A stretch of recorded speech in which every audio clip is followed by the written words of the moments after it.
Here's one of the more effective scenes between George and Danny Wagner. Is Helen and Christine are also in this scene, but you have the alternate version. You have some of of your dad's thoughts on, again, the current day, and then in the rock opera version, he sings "Those Were the Days." It shows you the different ways that you can write this as well. Where the first version, you just get sort of a distillation of his views, but in the rock opera version, it seems much more nebulous what he could be singing about, but it gets the mood and the person down very well. Well, let me just correct you. There isn't a first version. Uh, when there are alternate versions, we get seen whatever it is until the split. So in both the split and the alternate versions, you're going to get that first block of things with George talking, and then we're either going to get the rock song or the alternate poem or the alternate kind of song. In this case, it's Farmer in the Dell. It's sort of as reading it though, it sort of reminds me of your Siamese twins poem, where you can Yeah, get these different versions of the same lines. yeah, and this song was a Mary Hopkins song. Those were the days, and I remember as a kid, there were certain songs that always seemed to play. Paul Moriarty's "Love Is Blue," which is played later in here in the late '60s. There was "Rhinestone Cowboy" by Glenn Campbell. I remember driving up to New Hampshire and hearing that song over and over on the fucking radio, going through Connecticut and Massachusetts. And then "Those were the days, my friend, I thought they'd never end." And then there would be things like from Fiddler on the Roof, "Sunrise, Sunset." I thought of maybe including that, but the Mary Hopkins song was produced by Paul McCartney, and she was the first artist signed by the Beatles' self owned production company, Apple. So that was more in tune with the rock thing. I think it gives a sense more of my dad's wistfulness. He would have been almost my age around this time, around 1970. He would have been about 54. At some point in the play, Eddie even says 54. So we get, since we know that anyone would know that Dan Schneider was 54 when he wrote this, we get a more sort of tacit acknowledgement that Danny is identifying at the age of 54, Dan Schneider, Dan rather than Danny, but Dan, Danny, and Eddie. There's a continuum between these Schneider or Wagner men that go from the real Dan to the fictive Danny to the fictive Eddie. And Eddie, again, is wistful for some reason we don't know. And then in the alternative version, uh, we get Christine and Danny sort of looking at it, and in fact, Danny is sort of spying on his parents. His father's singing this, and Christine comes up and says she'll tell on him unless he lets her spy with him, and Christine gets upset by it, and whatnot. We get a few other comic moments with Danny and Christine, like there's a scene where Christine says that she could put poison in some food, and then when they called to the table, I think earlier, she said, "Come and eat, Danny," or something like that, and so we get a sense of the antagonism. On the other hand, this is also in the alternate scene. We get Christine being sort of in the center rather than Eddie, because Christine starts singing "The Farmer in the Dell" and she just doesn't stop. She goes through, "The Farmer in the Dell," and she's done. And Danny ends saying, "And I'm scarred for life."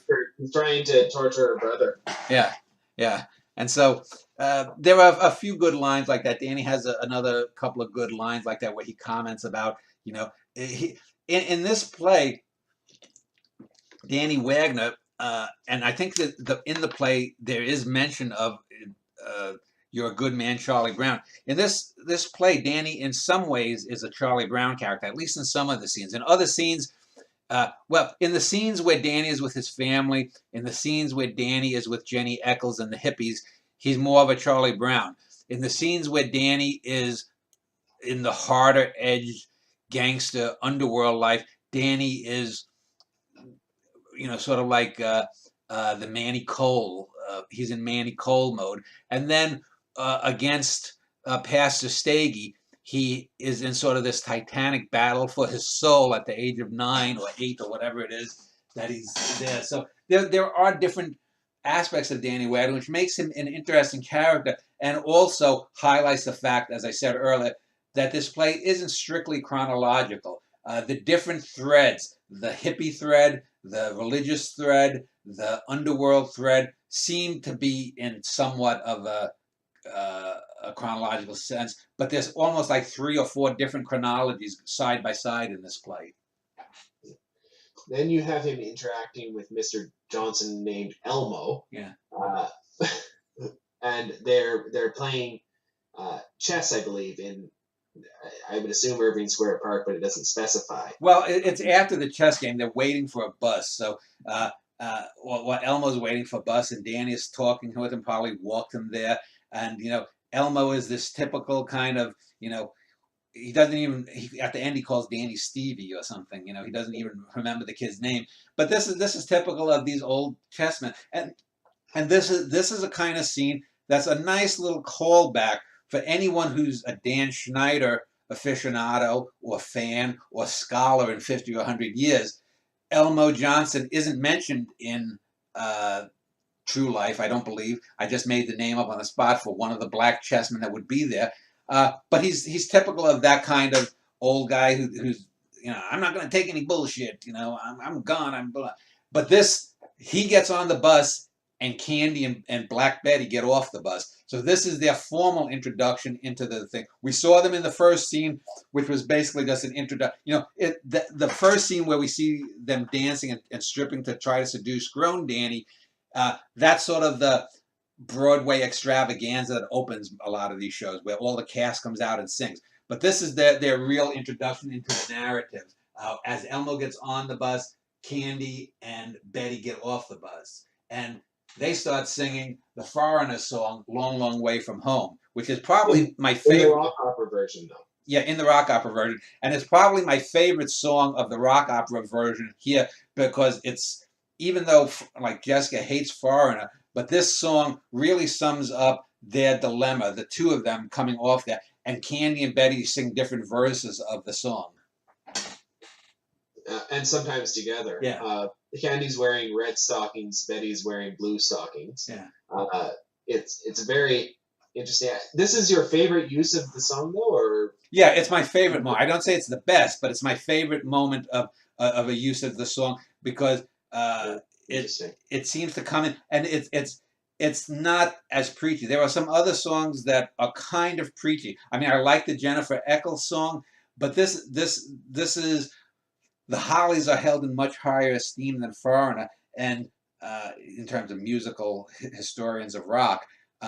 And Foreigner, in their first 3 albums before they sort of sold out and got softer, had some really good songs. And this is one of the better songs from the first album. After they sing to Danny talks to Betty and Candy, and then we get an allusion to Tony Luft.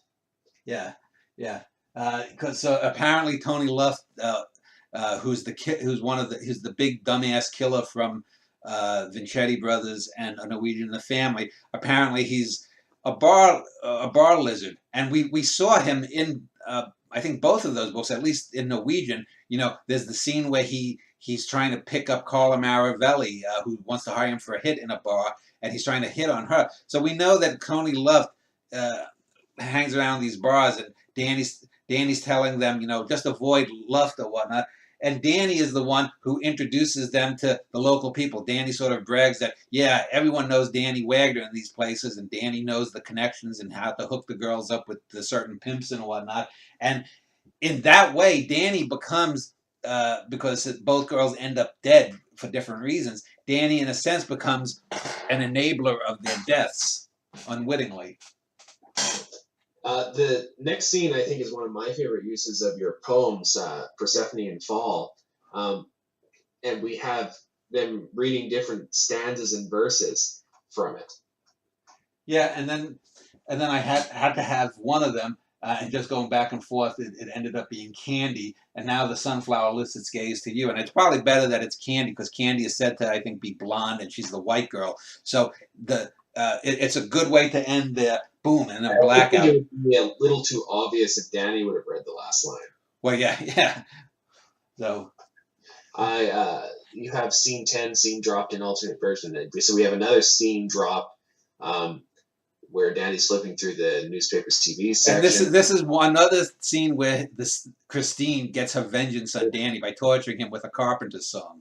This one is the even worse though, because they have the Karen and Richard Carpenter song "Top of the World," and they actually enact the scene as shown on the YouTube video. Yeah, and so Christine's singing, Danny's cringing, and then even it said there's a scene at the end. There's a scene in the video where Richard Carpenter towards the end goes down, and he's trying to be cool, and it says Danny, it says I'm on top of the world looking down on creation. Danny looks almost ready to vomit on Richard Carpenter's basso vibrato singing of the word down.